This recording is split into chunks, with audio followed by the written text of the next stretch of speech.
Students, welcome back to class. It's History Continuum, Chapter 9th, Women, Caste and Reform.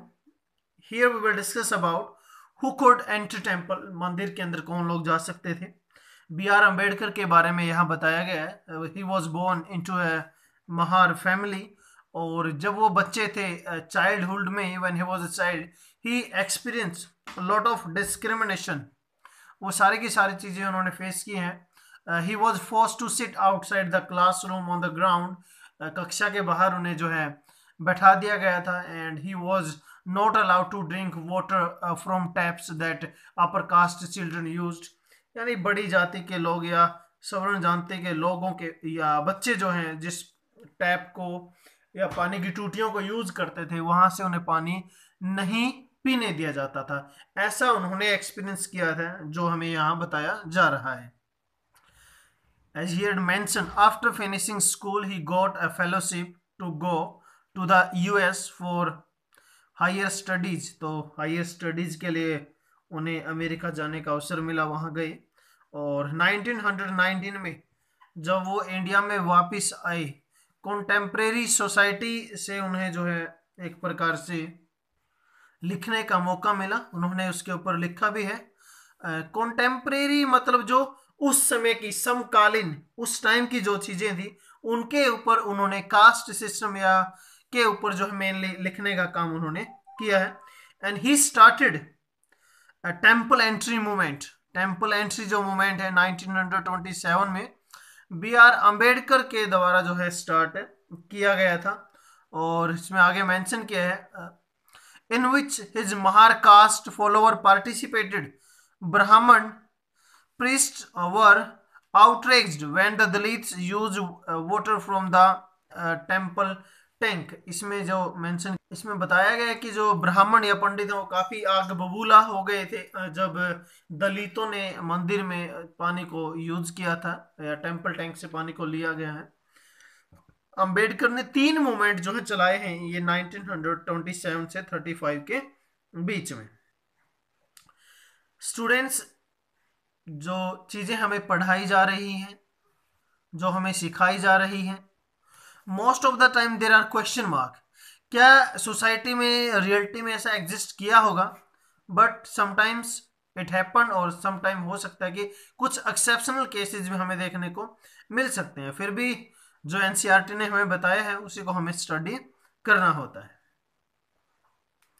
Non ब्राह्मण movement in early 20th century, the non-Brahman movement started.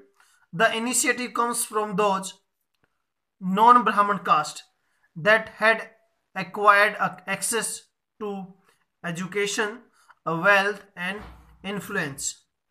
तो जो ये lower caste के लोग थे या जो नॉन ब्राह्मण थे, जब उनको एजुकेशन मिली, उनको नॉलेज हुई, तो उन्होंने ब्राह्मणों के ऊपर या आर्यंस के ऊपर क्वेश्चन मार्क लगाना स्टार्ट कर दिया. और उन्होंने आर्ग्यू किया जो आर्यन है वो इन्वेडर है, वो नॉर्थ की तरफ से आए हैं, वो यहाँ के नेटिव पीपल नहीं है. यहाँ के नेटिव पीपल तो ड्रेवियन जो रेसेस हैं या साउथ इंडिया के जो लोग हैं उनको इंडिजीनियस या उनको नेटिव पीपल उन्होंने बोला है. They also challenged Brahmanical claims to power. तो जो ब्राह्मणवादी दावे थे उनको उन्होंने एक प्रकार से चुनौती दी है. उसके बाद ईवी रामास्वामी नायकर और Periyar, as he was called, came from the middle class family. E V Ramaswamy Naicker ने बाद में कांग्रेस को भी जो है ज्वाइन किया था, उसके भी वो एक प्रकार से मेंबर बन गए थे. बट उन्होंने वहां पर भी देखा कि स्टेजेस बना रखी हैं, कास्ट के हिसाब से बैठने के लिए जो है सीटिंग अरेंजमेंट वहां की गई है. तो उसके बाद उन्होंने फिर खुद डिसाइड किया कि इस तरीके से तो काम नहीं चलेगा. जो पीड़ित हैं एक प्रकार से अनटचेबल हैं उनको खुद जो है उसके लिए आवाज उठानी होगी. एंड आगे मेंशन जैसे इसमें कर रखा है, the Periyar founded the self respect movement and he argued that the untouchable were to true uphold an original Tamils and Dravidian culture which had been subjugated by Brahmins. मतलब उनको अपने लिए आवाज उठानी होगी और तभी जो है उनको एक प्रकार से सोशल रिस्पेक्ट या सेल्फ रिस्पेक्ट मिलेगी। आगे मेंशन किया है, Periyar was an outspoken critic of Hindu scripture, especially of the codes of Manu, ancient lawgivers, and the Bhagavad Gita and the Ramayana। मतलब उन्होंने रामायण, भगवत गीता और जो है मनु द्वारा लिखी गई या रचित जो संहिता है उसकी एक प्रकार से उन्होंने आलोचना की है, उसको उन्होंने क्रिटिसाइज करने का काम किया है। और उनका ऐसा भी मानना था, जो अपर कास्ट के लोग हैं उन्होंने इन्हीं की किताबों का या इन्हीं टेक्स्ट का सहारा लेकर जो है वुमेन के साथ एक प्रकार से मिसबिहेव किया है या उनको उनके राइट्स नहीं दिए हैं। और लोअर कास्ट के साथ भी उन्होंने ऐसा ही किया है। बाद में उन्होंने अपने अलग अलग ग्रुप्स भी बनाए हैं। लिस्ट ऑफ सम ऑर्गेनाइजिंग या ऑर्गेनाइजेशन जो रिफॉर्म्स के लिए जिन्होंने काम किया उसके बारे में बता रखा है। द ब्रह्मो समाज, इसकी फाउंडेशन 1830 के अंदर इसकी जो है फाउंडेशन की गई थी। Prohibited all form of the idolatry और सेक्रीफाइस, यानी जो बलियां हम देते हैं या मूर्ति पूजा करते हैं उनके खिलाफ जो है इसके अंदर लिखा गया है। मेनली इसमें जो है हिंदुत्व की बुराइयां बताई गई हैं। नेक्स्ट है Derozio and the young Bengal. Henry Louis Vivian Derozio जो है एक टीचर थे हिंदू कॉलेज के अंदर जो कोलकाता के अंदर है। In 1820 promoted the radical ideas and encouraged his peoples to question all the authorities referred as an the young Bengal movement. जो लोग इंडियन ट्रेडिशन को बढ़ावा दे रहे थे उन लोगों से सवाल जवाब करना उन्होंने स्टार्ट कर दिया। उसके शिष्यों ने जो है सवाल जवाब करना स्टार्ट कर दिया। यंग बंगाल मूवमेंट को जो है एक प्रकार से उठाने वाले या उसको लीड करने वाले हेनरी लुई विवियन डेरोजियो थे। नेक्स्ट है रामकृष्ण मिशन एंड विवेकानंद।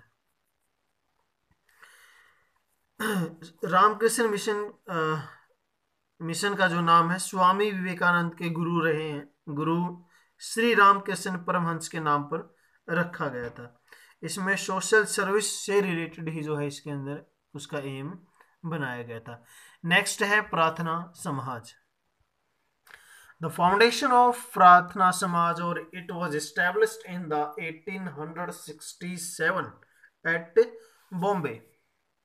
और प्रार्थना समाज जो है सोसाइटी के अंदर एक प्रकार से रिस्ट्रिक्शंस थे उनको ख़त्म किया गया, चाइल्ड मैरिज को ख़त्म किया गया, एजुकेशन ऑफ वुमेन को बढ़ावा दिया गया, बैन ऑफ विडो रीमैरिज उसको जो है ख़त्म किया गया। इस तरीके से उन्होंने जो है एक प्रकार से सोसाइटी में रिफॉर्म लाने के लिए काम किया।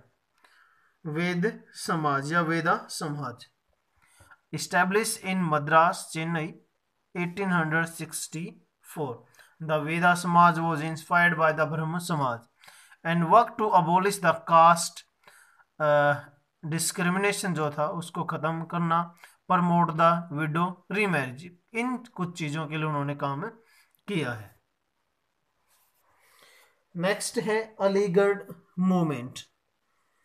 The Mohammedan Anglo Oriental college founded by the Syed Ahmad Khan in 1875 at Aligarh later became the Aligarh Muslim university जो आपकी अलीगढ़ के अंदर है फिलहाल। This institution offered the modern education including the western science to Muslim and Aligarh movement. It was known ahead the enormous impact in the area of educational reform। तो सैयद अहमद खान ने इसको start किया था और मुस्लिम्स की एजुकेशन के बारे में इसमें बातें की गई थी। The Singh Sabha, the Singh Sabha movement जो है reform organisation of the Sikhs. The first Singh Sabha was formed at Amritsar in 1873, at Lahore in 1879। The Sabha sought the rid Sikhism of the superstitious and caste discrimination and the practices seen by as non-Sikh। तो इन चीज़ों को थोड़ा सा remove करने के लिए या जो है एजुकेशन को बढ़ावा देने के लिए इसके जो है शुरुआत की गई थी। Students, it was all over about this lecture and this chapter. Hope so it's very clear. Thank you. Have a nice day.